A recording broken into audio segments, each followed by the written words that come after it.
Should we start, sir? Yeah, I'm okay. Uh,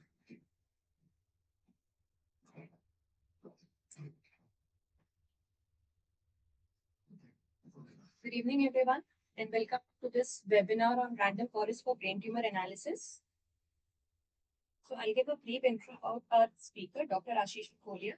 He completed his Ph.D. from Dhirubhai Ambani Institute of Information and Communication Technology and is currently associated with IIIT Vadodara since March 2016. He is currently the head of Department of Computer Science and Engineering over there. His area of research involves image processing, machine learning, and medical image analysis. It is a general instruction for the audiences out there. So I request all the audience to keep their mics and cameras off, avoid any kind of disturbance. In between the talk, if you have any kind of queries or doubts related, please post your questions in the chat box of any social media platform that you're joining from, as we are also live on YouTube and Facebook. At the end of the session, we'll be circulating an attendance sheet. So I'll request all the participants to make sure that they fill in the attendance sheet. Sir, you can take over. I'll stop presenting. okay, thank you, Anjali, for introduction, and good to see you after a long time. And It's visible. okay, good evening, all of you, those who are joining from Google Meet and those who are on different platforms. Good evening to all, and feel free to interact or put your queries in the message box so that I can go through time to time and we can have more discussion instead of just completing my slides over here. I understand it is a weekend or going to be a weekend time now, but I hope I can deliver some information which may be helpful to you guys. So this talk will be on random forest machine learning approach for brain tumor analysis, and we'll be covering a couple of my past work over here in this domain. And if you are interested, we can discuss more after the talk. Okay, maybe if you are interested to discuss further after the talk, you can drop an email to me. Feel free to drop email and we can discuss further. Okay, so why this problem is important? Before I'm going to the text, I'll show you image. So this is the actual brain tumor patient, MRI image of a patient having a tumor, and this is the portion on the large part. I hope you can follow my mouse pointer. So this is a portion, a complete portion over here, which is affected by tumorous area, and doctors and radiologists has to find this complete area, which is uh, infected areas. And this portion, in terms of medical terminology, this has been divided into multiple parts. Like the yellow portion is called edema, which is a swelling area of the tumor zone. Okay, and then there is a different colors which are given, which are active tumors, and there are few which are dead cells. Okay, so which are not growing tumor areas. So the idea is to find out all the regions within the area where you have a possibility of live tissues or live cells which can grow over a period of time. There will be some areas which is dead, which is not growing further, and because of issues, because of tumor, some portion will get swelling and may be converted into cancerous cell over a period of time. So that is called edema, shown in yellow color. Uh, for this part, they are so this has been classified is called a low grade tumor and high grade tumor. In WHO category, these have been classified as grade 1, grade 2, 3, and 4 class tumor level, and 1 and 2 called low grade, 3 and 4 called high grade glioma. And HGG is known to be very aggressive in terms of leading to the death. So it's a more dangerous for patient for survival. So this is a website which is called a challenge, Brad's challenge, which is now part of a BKI conference where you can participate into challenge and organizers will give you a large set of data set, which annotate data set, which you can use for your further studies. And this image which I have shown at the beginning is taken from the one of the seminal paper from the challenge organizers. Okay, so This is an interesting problem which involves a lot of complexities and variations from patient to patient. And this is imbalance problem. Imbalance in the sense because your tumor area affected in a patient is different from the non-tuberous area or very less than non-tuberous area. So every patient will have a different size or a different percentage of affected area from one to one. Okay, so there will be a different data sets available. Like in some patients, you may not have edema, you may not have a GAD area. So it depends. You may not find all the classes available in each and every sample that you have. Okay, so that becomes another challenge for this problem. So these are the few sample images. This is given by organizers, challenge organizers. It is a multi-model image where in case of medical imaging, you can have various modalities available because of the physics behind capturing of acquisitions of those images. So over here, you can see for a particular patient, which is ID modality, which gives you different information based on the physics behind project in our body, and they capture how the tissue releases the energy once the magnetic field is taken over. So that's a different part. I won't be going further into details, but those who are interested, they can go further how these have been captured. So that's a different story over there. And the right side is a ground truth of this particular patient, which is a 2D image, slide number 755. And you can see a very small area compared to the actual image size. So this is a very small portion of an image area which is affected by tumor. And in most of the cases, you can expect like if it is a beginning of a disease, that portion will be very less. If it is over a period of time, it may grow further, but that will be very rare. So the question is for such challenging problems, which are the best methods available and how they are going to perform on all those things. So there are ways how you can select. There are methods called deep convolutional neural network. Random forest is one of them. People have tried SVM also, and you can also think something out of the box. There is no thumb rule that a particular method will give you always the best result. You have to do with the data set how it is working. You have to keep on checking how you can tune your model with the data sets and the problem at your hand. So you have to match the problem with the method's philosophy and see which kind of problems you can solve with a particular method. Is a skill ill-posed problem? Ill-posed in the sense that you have a lot of variables available to estimate and your sample is not sufficient enough. So is it actually ill-posed problem? That you have to see how you can get out of the ill-posedness of a problem. Then the third question is when you work with medical data, how to get standard data sets. This was nowadays the data set availability is very easy, but like in the time when I was working, it was very challenging how to get standard data sets so that you can compare various methods on the standard data set and you can get to know the performance of your method. So there are multiple avenues now available, those who are starting their research career or research programs.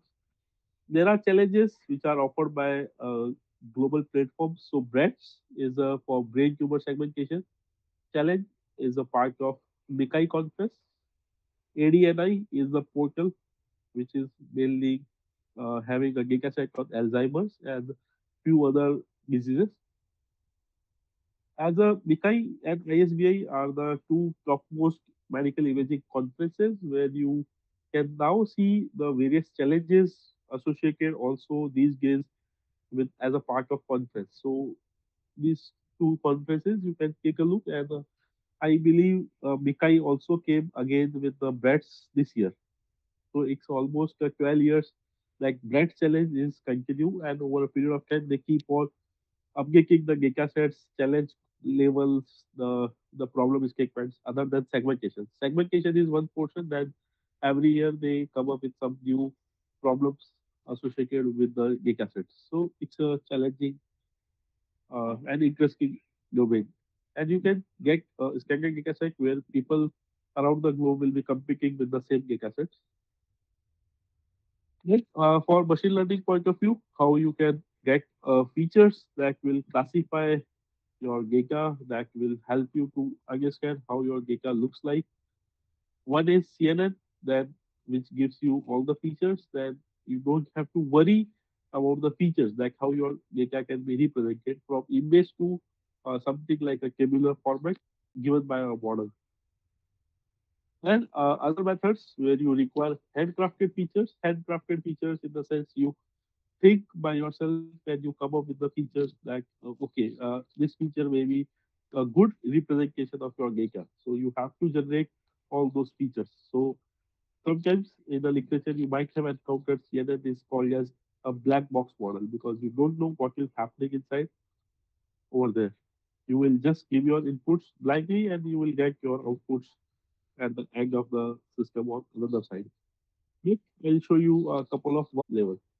Okay, so you have to work out if you feel your features are redundant, may not carry significant information, you may reduce the features to lower down the computational cost of your model. Then how to perform performance of your method is how to measure. So it depends on the challenge organizers. If you are participating in challenge, so they will give you what is the measure they are going to use. So guys score is one of the common measures. And the last question is, what if you are looking forward to some problem in medical domain and data is not available? So what you can do? So in that case, my suggestion is you can interact with the doctors, try sets with the doctors on the hospitals near to your place and see if you can create a data set for the humanities for other everyone to work. Finally, any queries on other media? As of now, none, so you can continue for Okay, so now I'll be going ahead with giving you guys a brief idea on how random forest works. Assuming you have little knowledge about the random forest, I'll just quickly covering how random forests can be constructed. Okay, and then we'll jump to the actual problem, how it is done for brain tumor.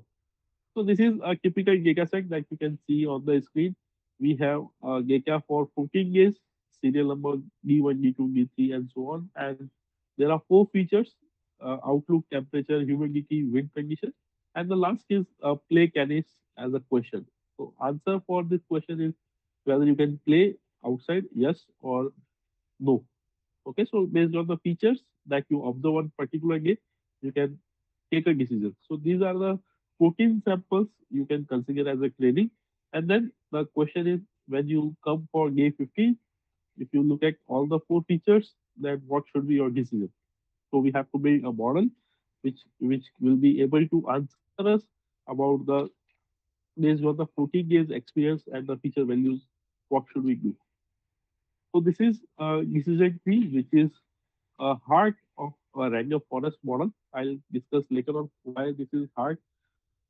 So this is a decision tree where you can look at the tree structure or tree data structure. Those who are from computer science, so it's a data structure where you will see these are the nodes which are your features. Okay, and then every feature has different values. Like outlook has sunny, overcast, and rain. And at the last, at the leaf node, you will be able to see the decision. Okay. The idea is like if outlook is sunny and humidity is high, decision is no. You cannot play tennis outside. But if outlook is sunny and humidity is normal, yes, you can play tennis outside. So this is how the scabular data representation is converted into a tree structure, which is very easy to visualize, understand, and take a decision. Okay. So now on the day 15, what we have to do is simply you can traverse a tree easily, look at the outlook condition and follow one of the paths. And then you keep on following and reach to the decision. Okay. You might feel this is not covering all the features, but that is possible over here because like there are four features, but we are not talking about the temperature anywhere in the representation. That is acceptable. We discuss why this is happening, but this is the tree which is covering all the 14 days data set. The 14 samples that we have at our end is covered over here in the representation, and whether it is day 15, day 16, you will just come to the outlook value, follow one of the three paths, and take your decision accordingly. Your job is done. Now the question is how decision tree is constructed. So it's a supervised machine learning algorithm. It's a rule-based algorithm where you can derive your rules for partitioning your hypothetical space. Okay, so like this one. So we have created a rule like if outlook is sunny and humidity is high, answer is no. If outlook is sunny, humidity is normal, answer is yes. If on day 15, if you simply observe outlook is overcast, your decision is yes. Okay, so essentially what you can do is you can create five rules. One, two, so one, two, three, four, five rules for taking a decision. So it's a rule-based system where you can have your rules now decided and you can take a decision what to do under what condition. Okay, so this is how decision tree works. Now, question is how it is constructed. So, I'm taking another example from UCI dataset, which is another machine learning dataset repository where you will find lots of datasets over there. It's a miles per gallon dataset for a car, whether your car will have a better average, a good average, or bad average. So, it's a tabular data representation, and the question is to find out whether a given car model will have a good average or bad average in terms of miles per gallon. And there are seven features you can see: the cylinder, displacement, horsepower, weight, acceleration, model year, maker. And we have to construct a decision tree to see the car which is available to us, whether we have a good features or a good average or bad average. Okay. So this is the first step that you start from the 40 samples. We have 40 samples in with us, and out of 40, there are 22 which are bad examples, 18 are good examples. Answer is bad average and 18 have good average. And we are defining cylinder as a feature, as a breakdown of those 40 samples, and we see how many samples out of 40 we have cylinders with 3, how many cars we have cylinders with 4, uh, how many cars with cylinder value 5, how many cars have cylinder 6, how many have cylinder 8. So this is like you can see there is no sample having a car of 3 cylinders. There are 21 cars having 4 cylinders. There are 10 cars having 8 cylinders. Okay. And again, you can see blue and red color, which represents a bad average or good average. So out of 21 samples having 4 cylinders, there are 4 cars which are having bad average. There are 17 cars which are having a good average. So what if I look at this scenario, I can predict, okay, out of 21, 4 are not good or having a bad. So 80% of the time, I can believe that if selectors are 4 in a car, then it will give you good average. So the probability sense, you can say 80% of the time, this may be true. But sometimes you may not be lucky to be on the side of 80%, but you may be on the side of 20%. Okay. So this is how a probabilistic over here, but to make it more accurate in terms of prediction, what you can do is you can further break down the tree into next level. Okay, go into the deep. So this is a final tree of the data set that we have. So you can see like, okay, for 21 samples, we again break down onto maker, who is the maker of a manufacturer of a particular sample. So you can see if maker is America, all the 10 cars which are being designed by America or manufactured by America having a good average, given that they have four cylinders. Okay, then you can see Asia, there are 7 samples out of 21. Again, from 7 two are bad and five are good. And in Europe, if manufactured in Europe, there are two bad examples and there are two good examples. Okay, but remember, this one is not broken down further because there is only one sample belongs to a class. There are eight samples belongs to in one class. Okay, so this you cannot break further. You are in position to take a decision over here in these two particular nodes. Again, on the last node, when you have selected eight, it has been broken down into further. Okay, so you keep on break down till the time you are not sure what is your final decision with some accuracy. Okay, but there may be a cases like this one where you have two examples and they both belongs to class equal proportion. Okay, so this is unexpectable, like you do not have other features which can help you. Okay, so the few things are to be noted down that you may not require all the features or attributes to be there in the tree. You may not require actually. Okay, and how to decide which one to come, which one not to come is still a question. Okay, so I discuss this question maybe in next couple of slides. And feature xi may appear on multiple branches like the different paths over there, but on one path, if you are using a particular feature, you should not be use another feature, same feature again over there. Okay, and many trees may represent the same concept. That is also possible for one represent for a given data set. You may have a multiple representations possible depending on some criteria for construction. So, logically, learning simplest or smallest decision tree is NP complete problem. Okay, those who are from computer science, they might be comfortable with the word called NP complete. But what we can do is we can always do if a problem is NP complete, then you can create some heuristic approach to find out the possible solutions in a heuristic manner. So then we have to go to the our heuristic way to find out how we can construct smallest or simple decision tree for a problem. So in a greedy approach, what we can do is we start from empty decision tree. You split your tree on the next best attribute or feature available to us, and then you do recursive. Okay. Again, the question is, what is going to be next best feature, or how to define the best feature available for us. Okay.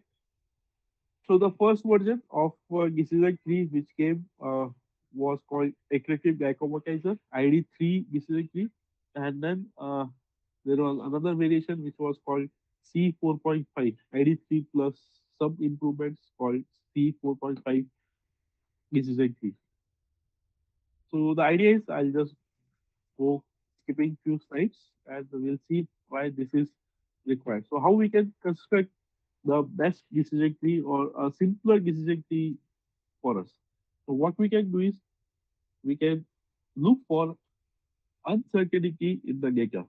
Okay, how much randomness is there in our data set? That will give us the idea to find out the best feature which can reduce the randomness in the data set. Okay, so for defining randomness, we'll require the measure for uncertainty, which is entropy for us. Okay, so this is a classical definition of entropy for a random variable. Okay, so and entropy, if you can look at the bottom, the figure looks like if you have all the samples from on in one class, okay, either zero, entropy will be zero. If it is for class one, it will be zero. Entropy will be zero. But entropy will be maximum if you have a samples which are equally divided into both the classes. Okay. So in that case, we are not in the position to decide what is going to be the class for our next incoming sample. Okay. So we have to reduce this entropy to zero. So from one or from starting point, we will try to reduce entropy as much as possible by picking the best features available to us. Okay,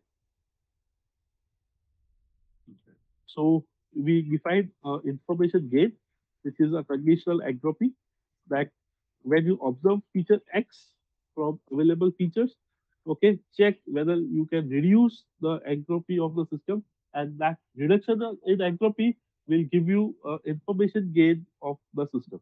Okay, so the formula over here it says is this is your initial entropy of the system, and when you observe a feature X, what is the reduction of entropy in the system, or how much reduction is there? That reduction will give you the information gain. Okay, so it's a inverse proportional.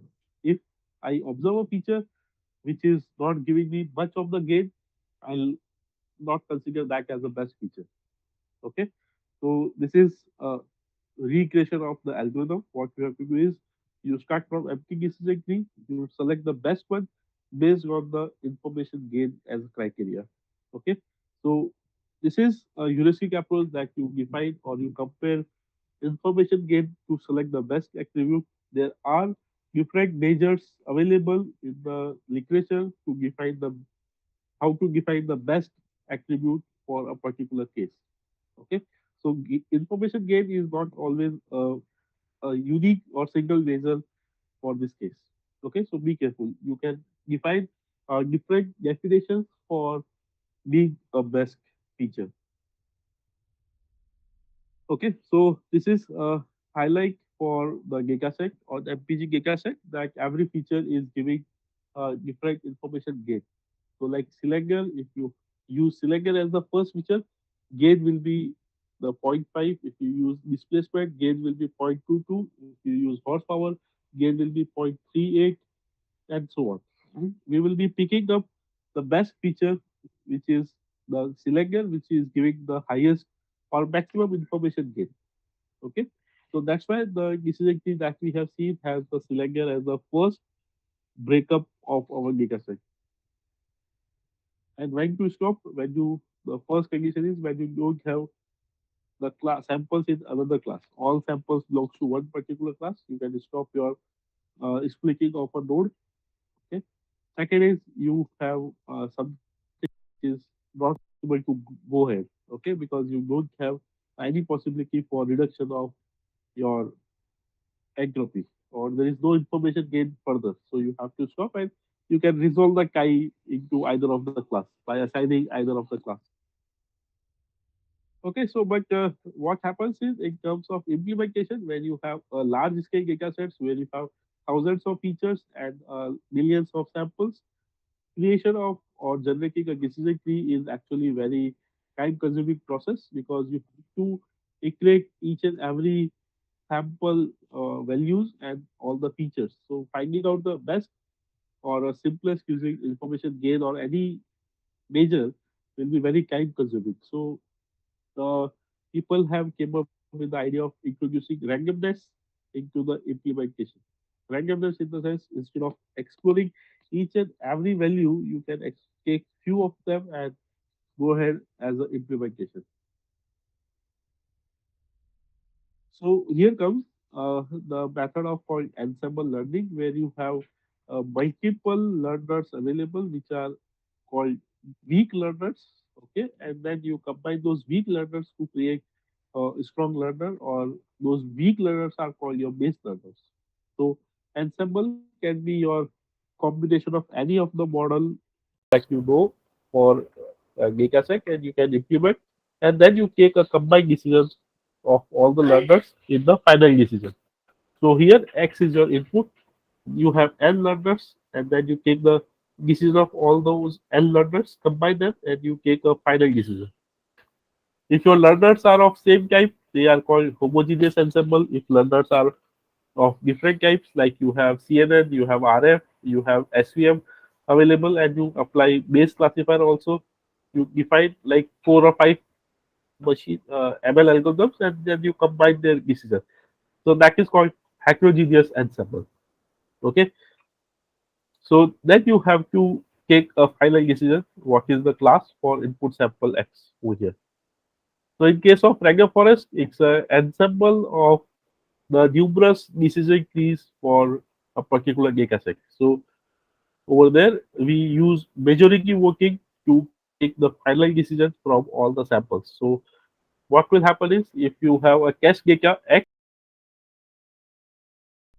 over here, you will pass on to the random forest. This is the forest, which is natural representations of how nature having a forest. So in forest we have multiple trees available, and you have, for machine learning point of view, you have to pass this test data X to each and every tree, and in tree it will traverse each and every decision tree like this one.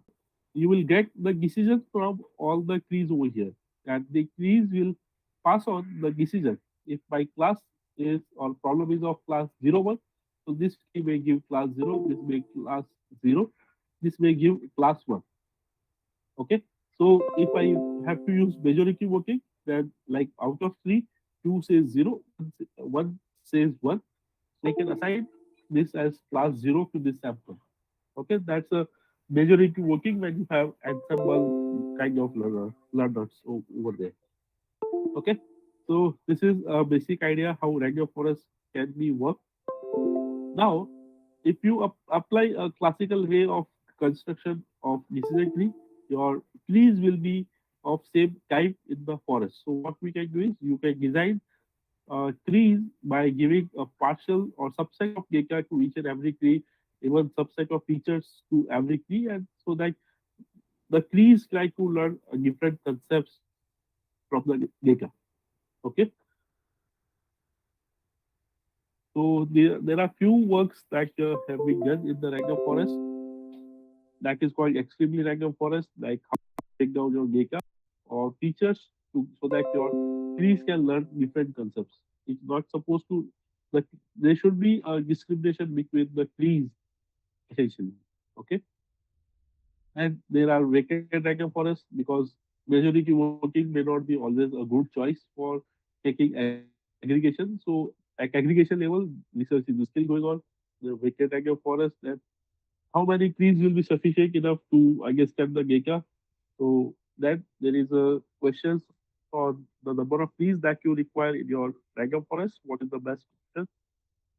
Then you have reinforcement in random forest. Can we take out the mistakes learned by a particular tree while constructing the next one? In general, by nature, random forest construction can be very fast and parallel because you can learn all the trees parallel. But when you go for reinforcement, you have to take a sequential approach for building each and every tree one by one.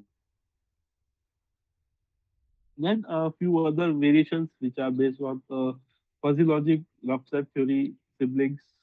They have also been used for random forest for making a decision over here. XGBoost is one of the famous variant of random forest, which is uh, designed to boost up the performance at par with CNN models. Okay, where you don't go to the actual gap, where you just cut down the gap at very initial level, and you are able to make a decision in a faster time. Okay, so let's talk about the application of random forest. Any query over here so far?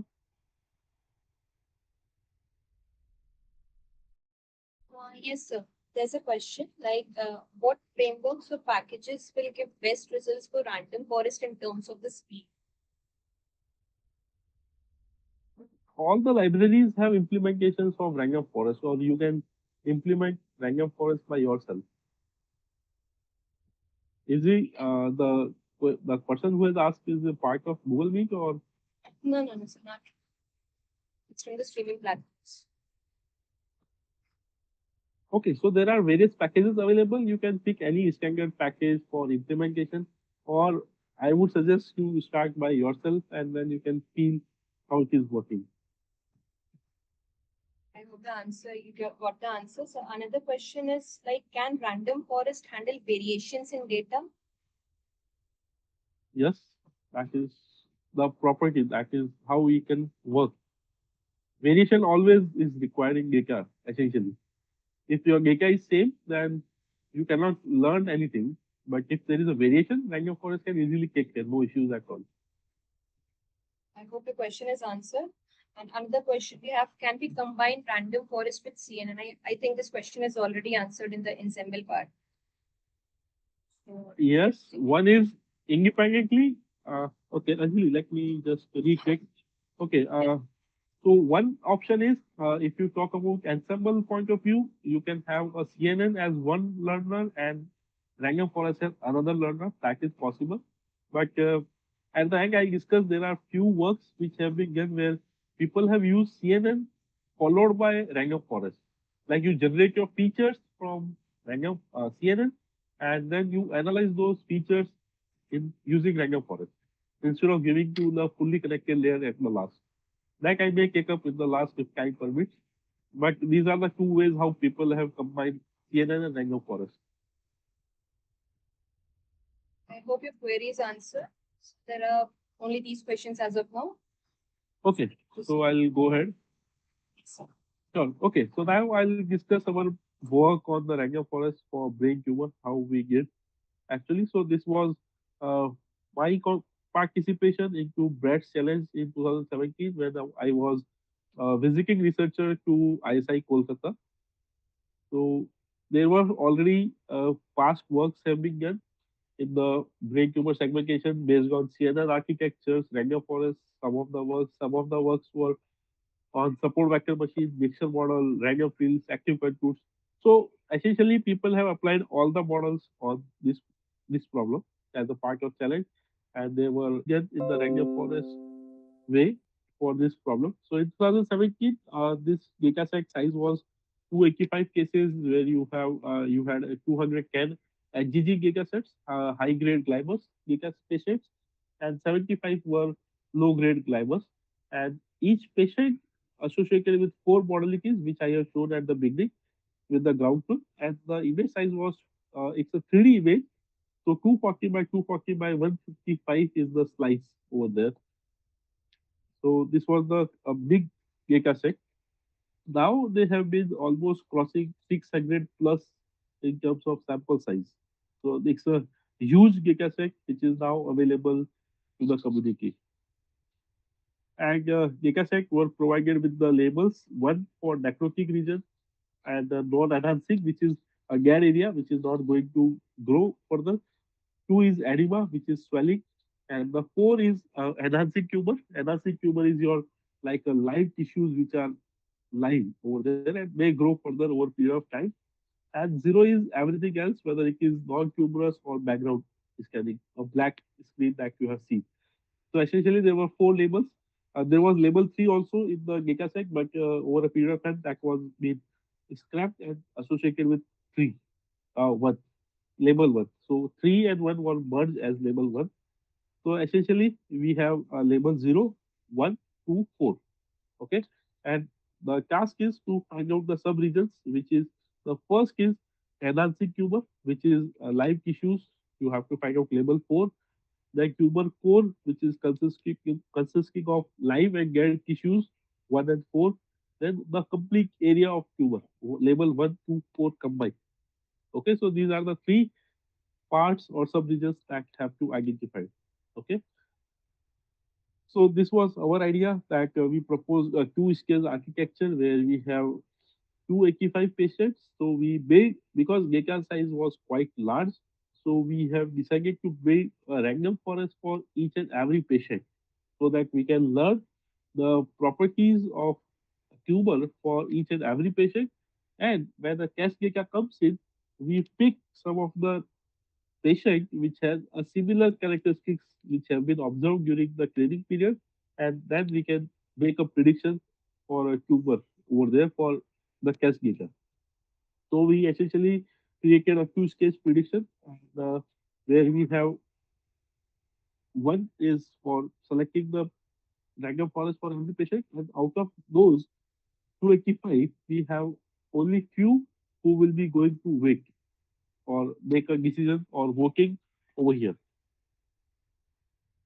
So what we did is because it was based on random forest, so we had to have a feature generation by ourselves. So we created 280 handcrafted features by looking at some different categories of features like appearance, how they looks like in terms of intensity. So we had five modalities over there. Four were provided by organizers, and the fifth one we created a fused version using Flare and Kiku over there.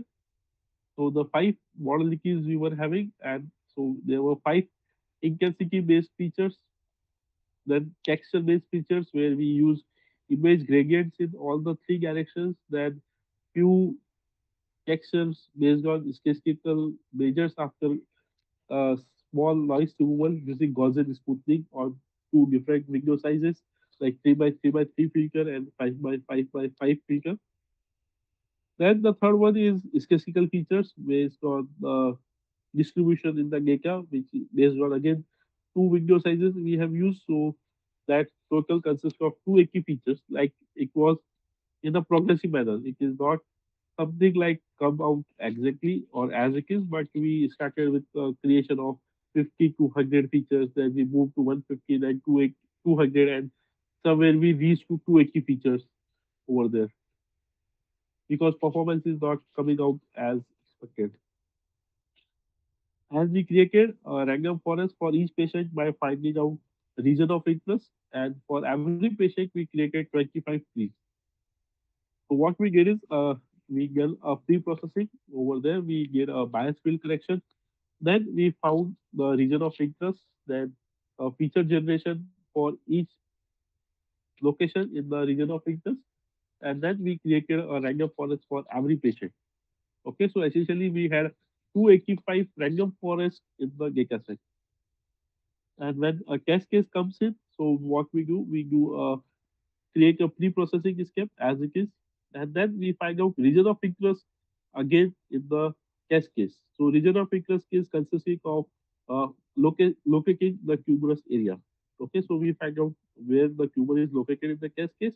Then we find out two things. One is how many similar cases we have seen based on the ROI, and for ROI we create a feature generation. What we did in the training part with 280 features.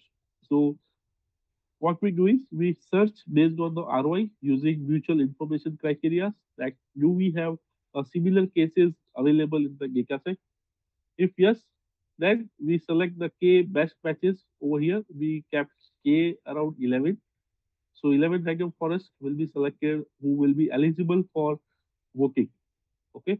And for every feature generation, what we did, we have passed on to the this block where we do a measuring working, but working will take place only between those K random forests that we have selected, not on 285 random forests. Okay, so this is how we created a two stage of decision making. This is just statistical quantitative figures that on the complete data set, our guys coefficient was for whole tumor is 0.62, tumor core is 0.49, enhancing tumor for 0.47. Another major use was house drop distance. Okay, and a few qualitative point of view results that the left side is ground truth, right side is how method is working or proposed segmentation. So you can see this has a very good or still somewhat better result where guys score for whole tumor area is 0.9239. And this is for training data where method is not working well. Left side on the bottom is ground truth, right side is segmentation result, but you can see we are still not able to capture. So still you require some more features for such kind of representations. This is again a comparison where we have able to capture somewhat similar, but labels may not be that much correct. Then another example, this one, again an example. This is on validation data where we do not had a ground truth available to us. We just have to upload on the portal, challenge portal, and we got the results. So this is for one of the case of the validation data. Then over here we were, this is you can see still our whole tumor is be able to capture 0.77, but tumor area is quite small. Okay, so this is how method works, and this is dice coefficient is varying. Like for most of the cases, we were able to find out the score very well, but still we find there are a lot of works to be done because we were working with the somewhat heuristic way to create our features, that which feature will give us backend classifications over a period of time. So this is the work that we have done in 2017, and there is another work that we again participated in the 2021 or 20 with the notion called deep forest. Anjali, can I skip this part because I may not be cover this portion in 10 minutes? Sir, it's up to you. It's completely up to you. Okay, so I'll give you, so to the audience, I'll give you a quick overview. In case if you are interested, you can drop an email, but I'll not be able to cover this area, this portion in the last 10 minutes. But because deep learning is in the market, everyone knows what is deep learning or deep CNN model. But can we make a random forest also deep random forest? Okay, understanding in the deep or gap wise. So this was the first paper which was coming out as deep random forest paper in 2018. So again, in deep forest, I'll come to the architecture where the authors have proposed a cascaded structure. Like you have first level of features over here, you give it to multiple forest at level one. So this you can say as level one, then level two, three, and so on, like CNN. So what you do is you have convolutional operators like CNN, every layer, and then on every node, and then you pass on to the next layer.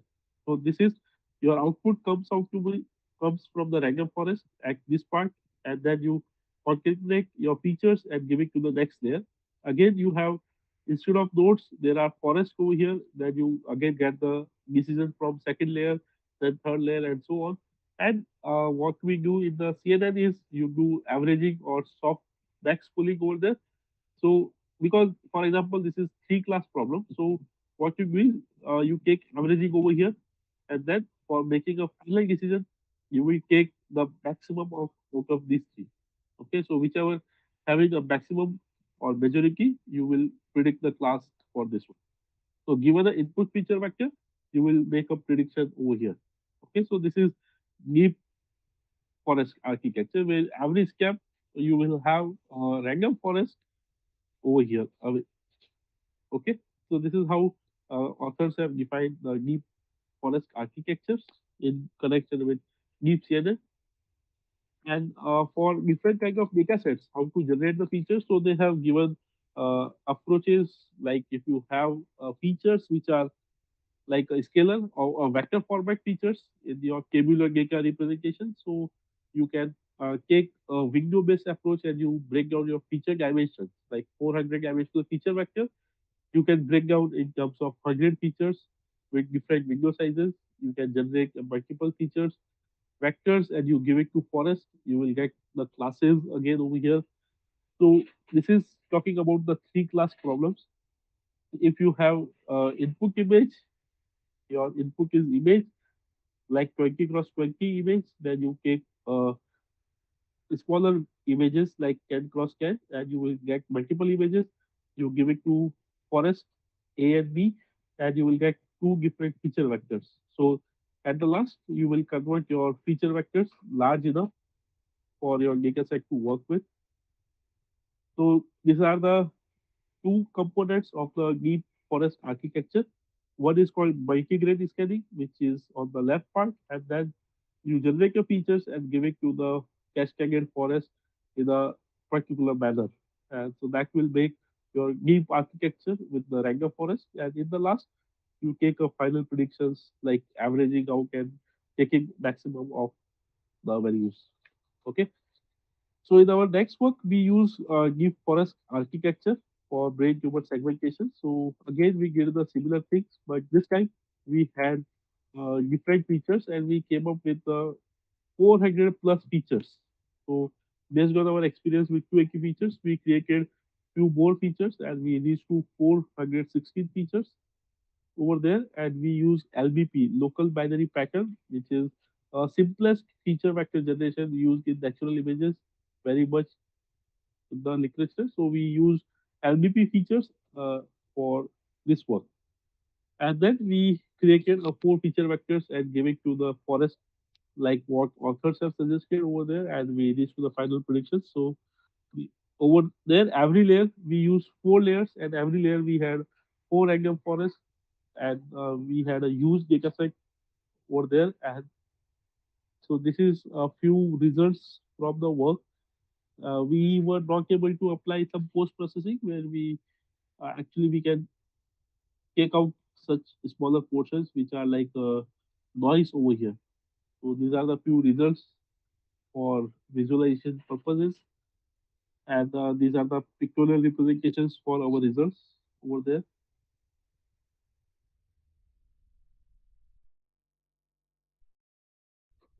So those who are interested, they can go for the paper to our website or my Google Scholar page. Since we are almost at the end, I just want to share a few couple of resources. Those who are interested, like they can start reading out. So the book which is I have mentioned over here is nice. The starting point for those who are interested to understand how radio forest works in medical images, computer vision problems, how this can be helpful, even how regression problems can be work out with the decision tree. What I have shown so far is classification problems for uh, with random forest, but still the same time you can use decision tree random forest with regression based problems. So if you are working with stock market prediction, financial transaction predictions, and anything like regression is there, you can equally use random forest in the same way. Okay, so there are few other upcoming things. If you have heard about like explainable AI domain, where random forest is one of the default choice or one of the better choice to make predictions which are more in a natural way, like because it's by default is rule based generating system where you can generate the rules. So explainable AI, if you want to work with random forest, will still be able to work pretty well with explanation. So coming to the question which was asked, like how CNN and random forest can be used. So when you go to explanations, so random forest will give you the rules over there. So what people have applied is because what we experience, like generating a feature is a tedious job, and we don't know how it is going to work. So people have generated features from random neural network, and then they have given it to the random forest classifier where you can get the rules also. So you will get explanations why things are working. So explainable AI is a new domain which is coming up, that you need explanations, interpretability, how you interpretable your model is, whether your model is working blindly or having some mechanisms to identify exactly what it is doing. So interpretability is another thing which is of current trend, and Tiger Forest works again pretty well as compared to simple CNN models. Okay, then we have couple of works we have done from with my students. You can take a look at my scholar page. So we had worked with Ranger Forest on multi-level problems, that how we can use unsupervised Ranger Forest. We discussed so far is supervised version of Ranger Forest. What if it is unsupervised? Your class labels are not available. So we have few works on the unsupervised Ranger Forest. Then Bayesian approach for construction of Ranger Forest, that was another work. Then multiple few variations of the like weighted Ranger Forest that we discussed. So we came up with exponentially weighted Ranger Forest and couple of other works on Ranger Forest. So if you are interested, you can feel free to drop an email. And before I end, thank you all for listening out patiently to me, and I hope I have not spoiled your evening much. And special thanks to because this work was some of the portion done with Professor Pradeepa Maji at Machine Intelligence Unit in ISI Kolkata. Vikas Jain is a PhD scholar at IIIT Vadodara, and hopefully soon he will be completing his PhD. And Sami Sheikh is a MTech batch pass out of 2020 from IIIT Vadodara. The last portion with the deep Rangam Forest was done with Sami. So that's all from my side. Now I'm open for questions. If you are having questions, you can drop a message in the message box. Over to you, Anjali. If you have queries in the different platforms, I can discuss. Thank you, sir, for such an insightful talk. I would request the participants, if they have any questions, they can interact, they can unmute themselves and ask the questions.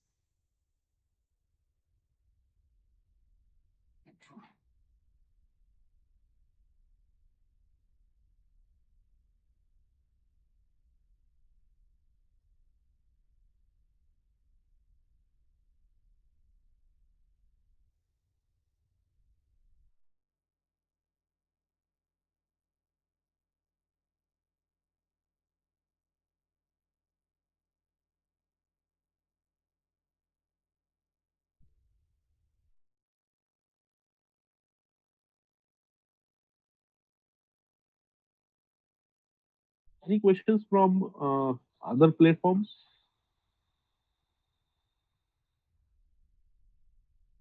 Just give me a second, so I'll check that. Sure.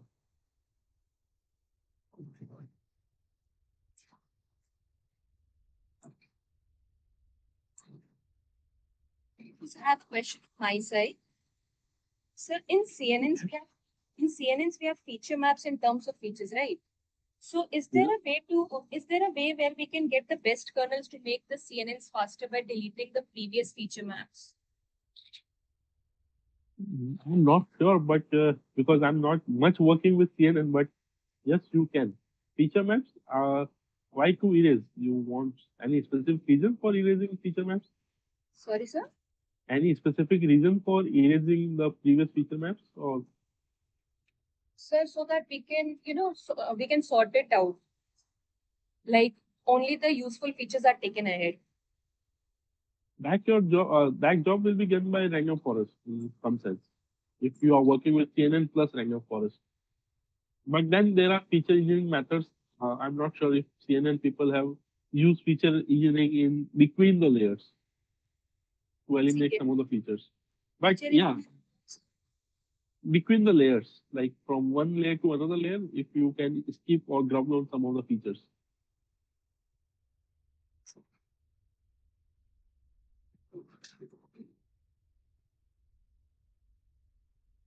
Okay, a gentle reminder to the participants, please fill in your attendance sheet. It's there over in the chat box.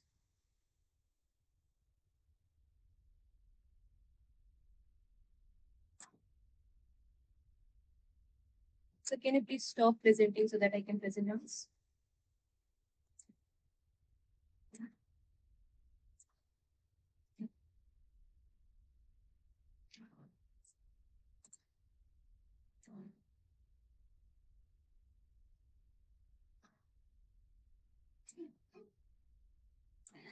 So here's a physical memento for you.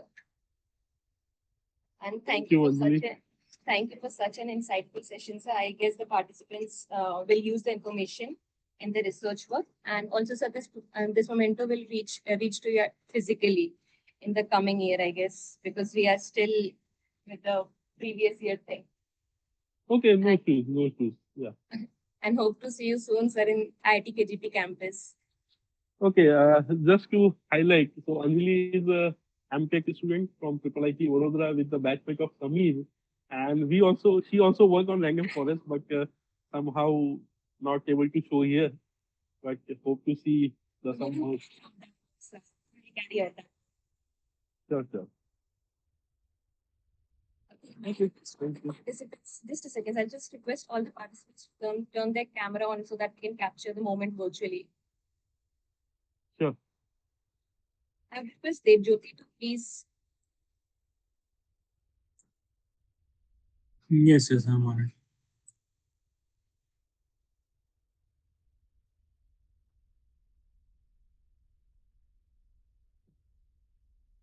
just let me know, Devjyoti, if you're done. I'm waiting for everyone to turn on the camera. Yeah, yeah. Mm.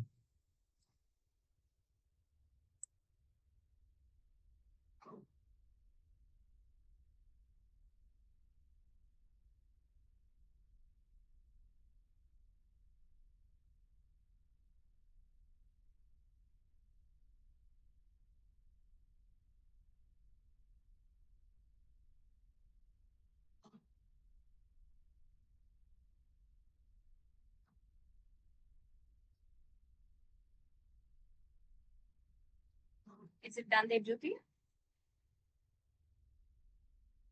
Yeah, sorry, I was on mute. Yeah, Raj, I'm afraid I'm not able to see your video, so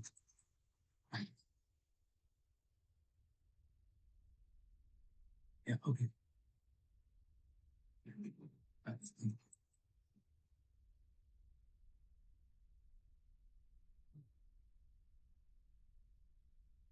Oh yeah, it's done.